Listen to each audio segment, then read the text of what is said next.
ഇവർ ഈ പറയുന്നുണ്ടല്ലോ സോണിയാഗാന്ധിയുടെ അടുത്ത് 2 MP കൊണ്ടുപോയി. എന്തുകൊണ്ടാണ് ഈ SITക്ക് മുഖ്യമന്ത്രി ഒരു കത്ത് കൊടുക്കാത്തത്?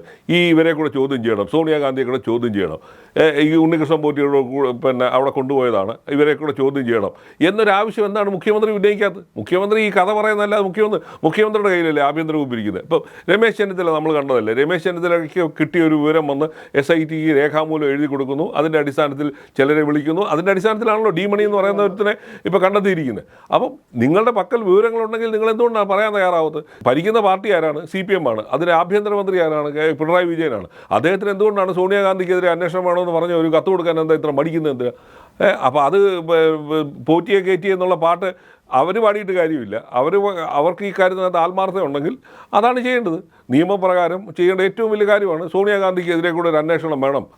കൊണ്ടുപോയ 2 MP ആൻഡോ ആൻ്റണിക്കും അടൂർ പ്രകാശിനെ കൂടെ ചോദ്യം ചെയ്യണം എന്ന് പറഞ്ഞ് SITക്ക് ഒരു കത്ത് കൊടുക്കണം. കത്ത് കൊടുത്താൽ അപ്പം നടക്കുമല്ലോ. അപ്പോൾ അതുണ്ടാവുന്നില്ല. ചുമ്മാ വെറുതെ ആൾക്കാരെ പറ്റിക്കാൻ വേണ്ടി പറയുന്നു എന്നുള്ളതല്ലാതെ അതിനപ്പുറത്തേക്ക് ഈ പറയുന്ന കാര്യങ്ങൾക്ക് ആത്മാർത്ഥതയില്ല, അല്ലെങ്കിൽ അതിനകത്ത് വസ്തുത കണ്ടെത്തണമെന്ന് അവർക്ക് താല്പര്യമില്ല.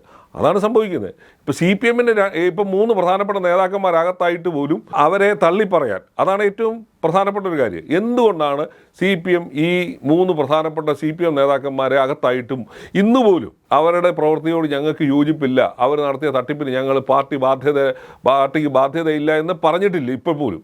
അപ്പോൾ അതിനർത്ഥം എന്താണ്? CPM ഇതൊക്കെ അറിഞ്ഞുകൊണ്ടാണ് നടന്നതെന്ന് സാധാരണക്കാർ വിശ്വസിച്ചാൽ അവരെ കുറ്റം പറയാൻ പറ്റുമോ?